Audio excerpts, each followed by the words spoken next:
এই পার্টিকুলার ইনিংসটাতে সেঞ্চুরির থেকে বড় জিনিস যে আমাদের টেলে যারাই ব্যাটিং করছে অনেকগুলো বল খেলেছে। সেঞ্চুরি এটা মানুষ বলে করে করতে পারে না, আর আমি এটা নিয়ে খুব একটা চিন্তিতও না যে সেঞ্চুরি করা লাগবে। আমার টার্গেট ছিল যে রানটা কিভাবে বোর্ডে আসে। দেখেন, এটা বলে তো বোঝানো যাবে না। হ্যাঁ, ওই সময়টা খেলতেছিলাম, আমার কাছে মনে হচ্ছিল যে আমার 4টা করে বল খেলতে হবে, 1-2টা বল আমার ট্যালেন্টারকে দিতে হবে। দেখেন, আমার রোলটা একটু ডিফারেন্ট। আমি যখন টেস্ট ক্রিকেটে খেলি সামটাইমস ব্যাটিং করা লাগে মুশফিকুর রহিমের সাথে, মুশফিক ভাইয়ের সাথে, মিরাজের সাথে। যখন ব্যাটসম্যান থাকে মাইন্ড সেট আপটা টোটালি আলাদা থাকে, কারণ আপনি জানেন সিঙ্গেল হয়ে গেলে সিঙ্গেল হয়ে যাবে। বাট আমাদের টেলগুলো তো খুব একটা স্ট্রং না, যাদেরকে আমি প্রতি ওভারে 4-5 বল খেলার সুযোগ করে দেবো। অবভিয়াসলি আমাদের টেল যদি আরও ভালো ব্যাটিং করে ভবিষ্যতে, তাহলে এই অপরচুনিটিগুলো থাকবে যে আমি ফার্স্ট বলে 1 নিয়ে নিলেও তারা খেলতে পারবে।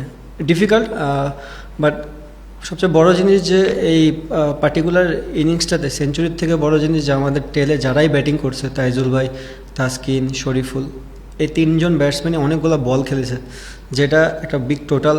দেখেন, স্বাভাবিক তারা তো রান করবে না, রান তো আমাকেই করতে হবে, যে ব্যাটসম্যান হিসাবে রান করার দায়িত্বটাও আমার। বাট ওরা যখন উইকেটে থাকে লাইফটা ইজি হয়ে যায় আমার জন্য। মানে লাকির কথাটা বাদ দিলে ওরা যে ফিল্ড সেট করেছিল আপনাকে শুরু থেকে, ওই ফিল্ডে ব্যাটিং করে, এবং এই ইনিংসটা আপনাকে কি রাওয়ালপিন্ডির সেকেন্ড টেস্টের কথা একটু মনে করে দিয়েছিল? ওখানেও এর চেয়ে হয়তো খারাপ ছিল 26 রানে 6 উইকেট, বাট ওখানে মিরাজ ছিল অনেকটাই। দেখেন, রানের প্রেশার সবারই থাকে।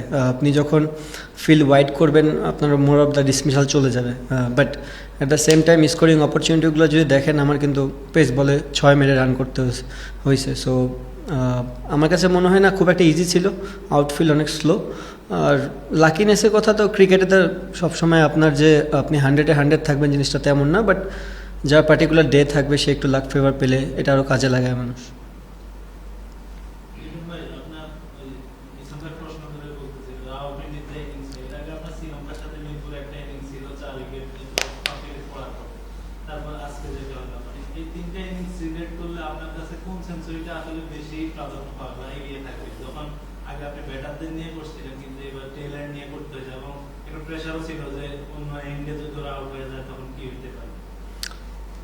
দুটো জিনিস হতে পারে। আমার কাছে মনে হয় যে শ্রীলঙ্কার সাথে যে ইনিংসটা ছিল ওটা টোটালি ডিফারেন্ট, কারণ মুশফিক ভাইয়ের সাথে পার্টনারশিপ ছিল। অ্যাজ এ ব্যাটসম্যান যখন আপনি পার্টনার একটা ব্যাটসম্যান থাকবে, তো মাইন্ড সেট আপটা ক্লিয়ার থাকে। রাহুলপিন্ডিতেও সেম ছিল যে মিরাজ একটা ব্যাটসম্যান, অনেকক্ষণ ইনিংস অলমোস্ট আমার 80 রানের মতন ছিল, তো 20 রান আমাকে কষ্ট করতে হয়েছে। মানে আজকেরটা টোটালি ডিফারেন্ট। আমি মনে হয় যখন 2 বা 3 রানে তখনই তাইজুল ভাই স্ট্রাইকে আসে। সেঞ্চুরি এটা মানুষ বলে করে করতে পারে না, আর আমি এটা নিয়ে খুব একটা চিন্তিতও না যে সেঞ্চুরি করা লাগবে। আমার টার্গেট ছিল যে রানটা কিভাবে বোর্ডে আসে, কারণ যে সময়টা তাইজুল ভাই আসছে আমাদের বোর্ডে রান মাত্র 110 কি সামথিং এরকম, হ্যাঁ 16। তো আমার টার্গেট ছিল যে কীভাবে টিমটা একটা 200 রান পর্যন্ত নিয়ে যাওয়া যায়। অবভিয়াসলি টার্গেটটা আমাকেই ফিল আপ করতে হবে, আমার টেল তো রান করবে না, রান আমাকেই করতে হবে। তো আমি একটা ইনফরমেশন পাঠিয়েছিলাম যে আমরা কি অ্যাটাকিংয়ে যাবো কি না, জাস্ট। তো উপর থেকে বলেছে রানের জন্য, খেলার জন্য। তো আমি চেষ্টা করেছি রান করার।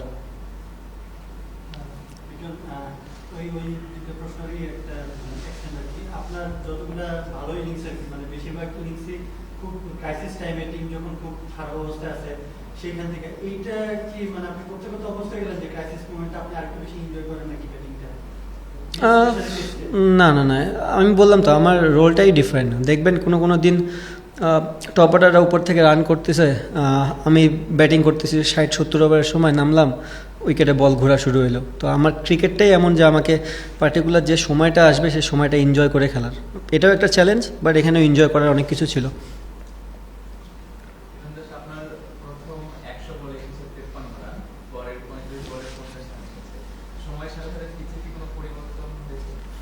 হ্যাঁ, আমার কাছে মনে হয়েছে আমি যখন উইকেটে নামি তখন উইকেটটা খুব একটা ইজি ছিল না, বাট যত সময় গেছে উইকেটটা ব্যাটিংয়ের জন্য ভালো হওয়া শুরু হয়েছে আস্তে আস্তে।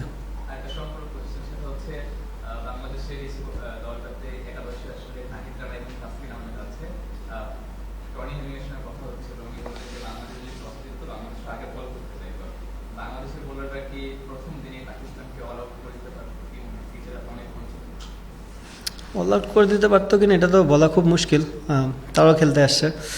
বাট যে কন্ডিশন ছিল যে কোনো টিমই বোলিং নিত। যেটা বলছিলেন যে সময়ের সঙ্গে সঙ্গে পিচটা আসলে পরিবর্তিত হচ্ছে, ব্যাটারদের কাছে বল একটু ভালো আসছে, রান পাচ্ছে ব্যাটাররা, তো আগামীকালের জন্য আসলে এটা একটু চ্যালেঞ্জিং হবে কিনা বাংলাদেশের বলারদের জন্য, যে বাংলাদেশ যেই রানটা করেছে এটার মধ্যে আসলে পাকিস্তানকে আটকে দেওয়া। দেখেন, আমরা সর্বোচ্চ চেষ্টা করব। বলারদের দায়িত্বটা অনেক বেশি। একটা প্লাস পয়েন্ট হচ্ছে যে আউটফিল্ডটা খুবই স্লো, বল অনেক জোরে মারা লাগে বাউন্ডারি হওয়ার জন্য, এটা একটা পজিটিভ সাইন। বাট বলারদের দায়িত্ব নিতে হবে, কারণ সকালে যে উইকেট ছিল শেষ হাফে যায় উইকেটটা আরও বেটার হয়ে গেছে, তো বলারদের অ্যাকুরেসি আরও ভালো হওয়া উচিত।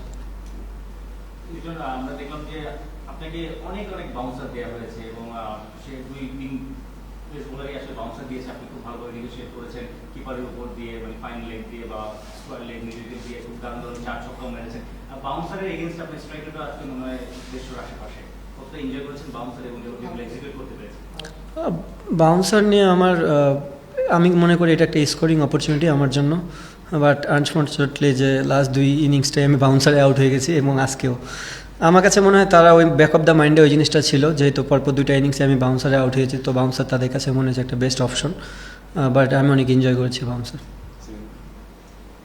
যেহেতু যে জায়গায় দাঁড়িয়ে আছে বাংলাদেশ, এখানে থাকার কথা ছিল না, কিন্তু এখানে নিয়ে এসেছেন যখন, এখান থেকে কতটুকু মনে হয় বাংলাদেশ পজিশনটা, বাংলাদেশ কি ভালো পজিশনে আছে, না মনে হয় যে আরো একটু আগে যে 300 থেকে 400 হতে পারতেছে? না, আমার কাছে মনে হয় ওভারঅল দিন শেষে খুবই ভালো, কারণ দেখেন টসটা অনেক বড় একটা ফ্যাক্ট ছিল আজকের দিনের জন্য। উইকেটটা খুব একটা ইজি ছিল না, তারাও যে উইকেট নিয়েছে তারা কিন্তু উইকেট ভালো বল করেই নিয়েছে, আমাদের ব্যাটসম্যানরা কেউই গিভ করে দেয়নি। সো জিনিসটা হচ্ছে যে উইকেট আরও বেটার হয়েছে, আমাদের চ্যালেঞ্জটাও আরও বেটার।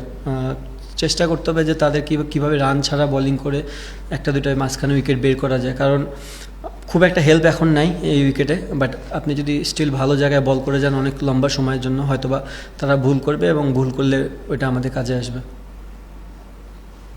আপনি যখন সেঞ্চুরি কাছাকাছি যাচ্ছিলেন, সব প্লেয়ার তো বাউন্ডারি, ওই সময় একটা সাইকোলজিক্যাল একটা ব্যাটারে ছিল, তারা যেমন আপনি কি করতে যাচ্ছেন, বাট আপনি করেছেন, যেমন মিড উইকেটে 2টা প্লেয়ার খুব ক্লোজ ছিল, সেটার মাঝখানে দিয়ে আপনি একটা মেরেছে। তো ওই সময় ওই স্কিলের সঙ্গে সঙ্গে আপনার ওই ক্যালকুলেশনটা, একদম ক্যালকুলেশন করতে দেখি, সেটা কীভাবে করছিলেন, এবার আপনার মাথায় কী চলছিল? দেখেন, এটা বলে তো বোঝানো যাবে না। হ্যাঁ, ওই সময়টা খেলতেছিলাম, আমার কাছে মনে হচ্ছিলো যে আমার 4টা করে বল খেলতে হবে, 1-2টা বল আমার ট্যালেন্টারকে দিতে হবে। জাস্ট মাথায় ওই জিনিসটাই ছিল যে যত বল আমি খেলবো। আর আমি বুঝতেছিলাম যে সামনের বলটা আমার জন্য রান করাটা কষ্টকর, তো আমিও চাচ্ছিলাম তারা ব্যাক অফ দ্য লাইনটা বল করুক, যেটা আমি স্কোরিং অপরচুনিটি করতে পারি, এবং ওরা করেছে। আপনি যদি দেখেন পেস বোলিংয়ের মোস্ট অফ দ্য রানই আমার ব্যাক অফ লেন্থের বলই এসেছে, তো তারাও সাকসেস, আমিও সাকসেস।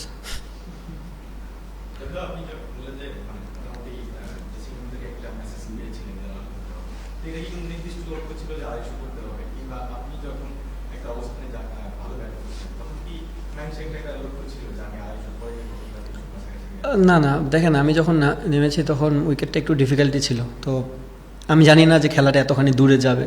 বাট ইনিশিয়ালি যখন যাই তখন আমার কাছে মনে হচ্ছিলো যে আমাদের ট্যালেন্টের অবস্থা খুব একটা ভালো না, কারণ আমারও অলমোস্ট 1 থেকে 2 রান। তো চিন্তা ছিল যদি আমরা মারতে যাই, যদি আরও 30টা রান করে অল আউটও হয়ে যাই, অ্যাটলিস্ট ডিফিকাল্ট কন্ডিশনে আমাদের বলাররা বোলিং করতে পারবে। এই মাইন্ড সেট আপ নিয়ে আমি ইনফরমেশনটা পাঠিয়েছিলাম, but at the same time তাদেরও ফিডব্যাক ছিল যে ঠিক আছে, অ্যাটাকিং ক্রিকেট খেলো। আর অ্যাটাকিং ক্রিকেট খেলার পরে আমার কাছে মনে হয়েছে যে না, আমি ওয়েল সেট হয়ে গেছি উইকেটে। আর ব্যাক অফ দ্য মাইন্ডে এটাও ছিল যে যদি বৃষ্টি চলে আসে কোনো কারণে, যদি 10টা ওভারও খেলতে পারি, এটা হয়তো বা হেল্প করবে ডে 5-এ যায়। তো ওই ক্যালকুলেশনটা পরে আস্তে আস্তে চেঞ্জ হয়ে গেছে।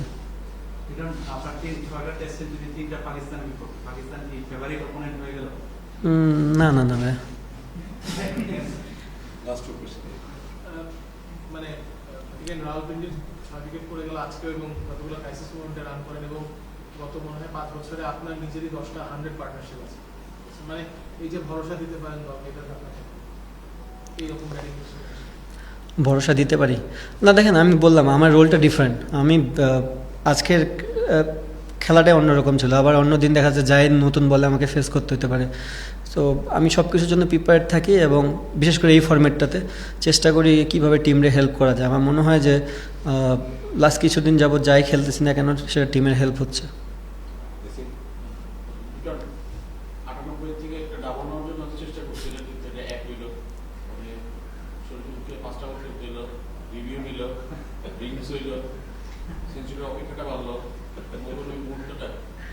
আমি অনেক টেনশনে ছিলাম, বিশেষ করে যখন শরীফুলের পায়ে লাগছে আর কি। আমি ওটা বারবার বলতেছিলাম যে সামনে খেলার জন্য, কারণ ও তো অনেক টল, সো ব্যাক অফ লেন্থে গেলেই বলটা পায়ে লাগার চান্স বেশি। বাট ও খুবই ভালো সাপোর্ট দিয়েছে। কালকে কিন্তু শুরু খুব ইম্পর্টেন্ট হবে, মানে কি বললেন যে একটু চেঞ্জ হয়েছে, ভালো হয়েছে, শুরু থেকে উইকেট ভালো থাকতে পারে বললেন, কি আশা করছেন? আর কালকে কি ওদেরকে এই রানের মধ্যে মানে লিড নেওয়ার সময় থাকবে কিনা বা possible? দেখেন, চেষ্টা তো আমরা ফুল করব যে রানটাই আমরা দিয়েছি সেখান থেকে যেন লিড পাই। বাট ক্রিকেট আপনিও জানেন যে সিলেট উইকেটটা অনেকটা ব্যাটিং ফ্রেন্ডলি হয়ে যায়। কন্ডিশনটা যদি এমন না হতো হয়তো বা প্রথম দিন থেকে ব্যাটিং ফ্রেন্ডলি হতো। বাট এখন দেখা যাক, সকালবেলা যদি আবার ওয়েদারটা একটু মেঘলা থাকে, আমরা যদি আবার বোলিং করি, সো ওই 10টা ওভার ভেরি ইম্পর্টেন্ট, ওখান থেকে যদি 1-2টা উইকেট নিতে পারি তারাও ব্যাকফুটে পড়বে। তো মেন জিনিস হচ্ছে বলারদের লম্বা টাইম ধরে বল করতে হবে এবং ভালো জায়গায় বল করতে হবে, যেন এই লিডটাও যদি ওরাও পায়, বাট এটা যেন সময় নিয়ে পায়। সাজিদ খান আর আপনার টেইলর তো তিনজন লেফটি, ওই ফেজটা আপনি কিভাবে আর কি ম্যানেজ করছেন? ম্যাক্সিমাম তো আপনি দেখছেন 4টা কখনো 5টা যখন ওদেরকে প্রোটেক্ট করতে হবে।